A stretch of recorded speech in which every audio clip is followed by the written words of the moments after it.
ಯಶವಂತಪುರ ವಿಧಾನಸಭಾ ಕ್ಷೇತ್ರದ ಬಿಜೆಪಿ ಅಭ್ಯರ್ಥಿ ಕೆಆರ್ಐಡಿಎಲ್ ಮಾಜಿ ಅಧ್ಯಕ್ಷರು ಹಾಗೂ ಯುವಕರ ಕಣ್ಮಣಿ ಸಮಾಜ ಸೇವಕರಾದ ಶ್ರೀ ಎಂ ರುದ್ರೇಶ್ ಅವರ ಜನ್ಮದಿನದ ಪ್ರಯುಕ್ತ ಅವರ ಅಭಿಮಾನಿ ಬಳಗದ ವತಿಯಿಂದ ಸೋಂಪುರದಲ್ಲಿರುವ ಅವರ ನಿವಾಸದಲ್ಲಿ ಸರಳ ಹಾಗೂ ಸಂಭ್ರಮದ ಹುಟ್ಟುಹಬ್ಬ ಸಂಭ್ರಮಾಚರಣೆಯನ್ನು ಹಮ್ಮಿಕೊಳ್ಳಲಾಗಿತ್ತು.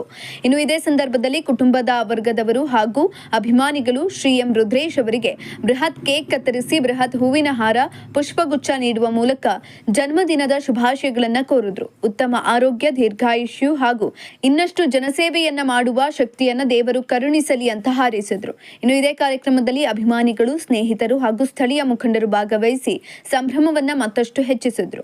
ಹಲವಾರು ಸಮಾಜಮುಖಿ ಕಾರ್ಯಕ್ರಮಗಳು, ಆಟೋ ಡ್ರೈವರ್ಸ್ಗಳಿಗೆ ಕಿಟ್ ವಿತರಣೆ ಹಾಗೂ ಅನಾಥ, ವಯೋವೃದ್ಧರು, ಅಂಗವಿಕಲರು ಹಾಗೂ ಬುದ್ಧಿಮಾಂದ್ಯರ ಆಶ್ರಮಗಳಿಗೆ ಹಾಸಿಗೆ ವಿತರಣೆ ಹಾಗೂ ಊಟದ ವ್ಯವಸ್ಥೆಯನ್ನು ಕೂಡ ಮಾಡಲಾಗಿತ್ತು.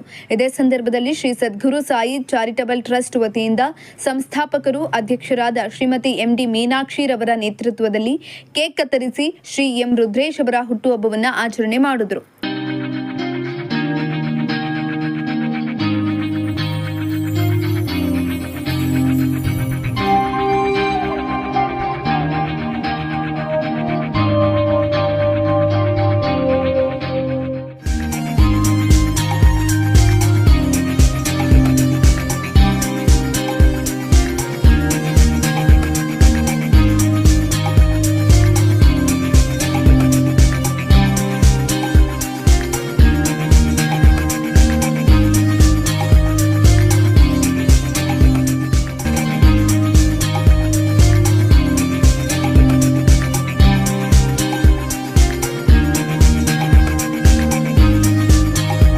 ಕಳೆದ 20 ವರ್ಷದಿಂದ ನನ್ನೆಲ್ಲ ಸ್ನೇಹಿತರು ಮತ್ತು ನನ್ನ ಜೊತೆ ಇರೋರು ಹುಡುಗರು ಪ್ರಾರಂಭ ಮಾಡಿದ್ರು.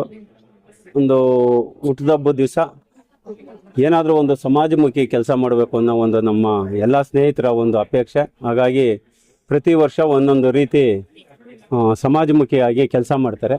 ಹಾಗಾಗಿ ಒಂದು ಹುಟ್ಟು ಹಬ್ಬ ಅಲ್ಲ, ಇದು ಒಂದು ಸೇವೆಯಿಂದ ನಮ್ಮ ಮುಖಾಂತರ ಒಂದು ಸೇವೆ ಕೆಲಸ ಮಾಡೋಕ್ಕೆ ಪ್ರಾರಂಭ ಮಾಡಬೇಕು. ಥರ ಏನಿಲ್ಲ, ನಮ್ಮ ಗುರು ಹಿರಿಯರು ಹಾಕ್ಕೊಟ್ಟಂಥ ಮಾರ್ಗ, ನಮ್ಮ ಶ್ರೀಗಳ ಒಂದು ಮಾರ್ಗದರ್ಶನ, ನಮ್ಮೆಲ್ಲ ಸ್ನೇಹಿತರ ಒಂದು ಸಪೋರ್ಟ್ ಆಗಿ ಈ ಕಾರ್ಯಕ್ರಮ ಮಾಡ್ತಾ ಇದ್ದೀವಿ.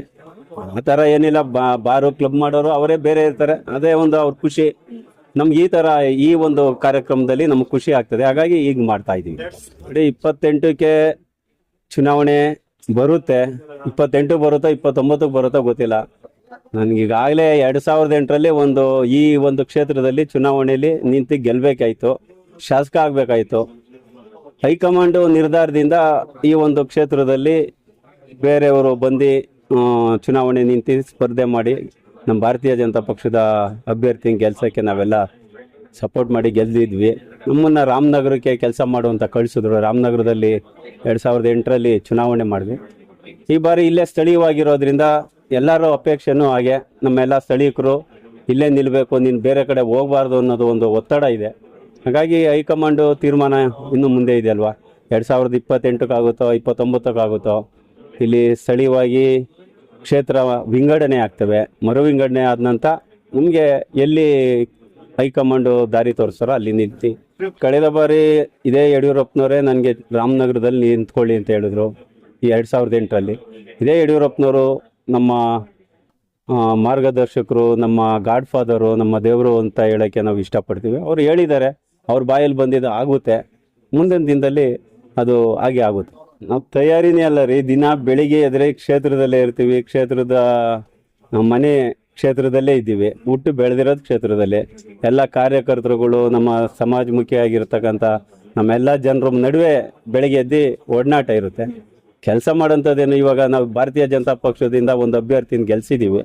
ಆ ಗೆದ್ದಂಥ ಅಭ್ಯರ್ಥಿ ಬೇರೆ ಪಕ್ಷಕ್ಕೆ ಹೋಗಿದ್ದಾರೆ. ಇವಾಗ ಆ ಒಂದು ಸಂದರ್ಭದಲ್ಲಿ ಜನರು ಏನು ತೀರ್ಮಾನ ಮಾಡ್ತಾರೆ, ಮುಂದೆ ನಮ್ಮನ್ನು ಭಾರತೀಯ ಜನತಾ ಪಕ್ಷದ ಕಾರ್ಯಕರ್ತರನ್ನ ಗೆಲ್ಲಿಸ್ತಾರೋ ಇಲ್ಲ ಬೇರೆ ಈ ಪಕ್ಷದಲ್ಲಿ ಗೆದ್ದು ಕೈ ಕೊಟ್ಟಂಥ ವ್ಯಕ್ತಿನ ಗೆಲ್ಲಿಸ್ತಾರೋ ನೋಡೋಣ. ಮುಂದಿನ ದಿನದಲ್ಲಿ ನಮ್ಮೆಲ್ಲ ಹೈಕಮಾಂಡು ಏನು ತೀರ್ಮಾನ ಮಾಡಿ ಚುನಾವಣೆ ಸ್ಪರ್ಧೆ ಮಾಡು ಅಂತ ಹೇಳಿ ಇಲ್ಲಿ ಪ್ರಬಲವಾಗಿ ಕೊಟ್ಟರೆ ನಾನು ಖಂಡಿತವಾಗೂ ನಿಂತ್ಕೊಂತೀನಿ. ಪ್ರಬಲವಾಗಿ ಚುನಾವಣೆ ಮಾಡ್ತೀವಿ. ಈ ಕ್ಷೇತ್ರ BJP ಕ್ಷೇತ್ರ, ಹಾಗಾಗಿ BJP ಇಲ್ಲಿ ಏನು ತೊಂದರೆ ಇಲ್ಲ.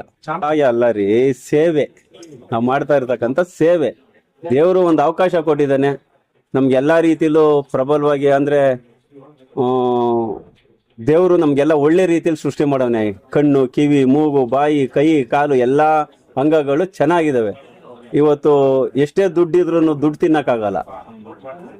ಏನು ಒಂದು ಸ್ವಲ್ಪ ರೈತ ಬೆಳೆದಿದ್ದ ಅನ್ನ ಬೆಳೀತಾರೆ, ಅದನ್ನ ತಿನ್ಬೇಕೇ ವಿನ ನಾವು ದುಡ್ಡು ತಿನ್ನಕ್ಕಾಗಲ್ಲ. ಅದು ಸೇವೆನ ಮಾಡೋಕ್ಕೆ ನಮ್ಮ ಸ್ನೇಹಿತರು ಎಲ್ಲರೂ ಆಸೆ ಪಟ್ಟವ್ರೆ, ಮಾಡ್ತಾವ್ರೆ.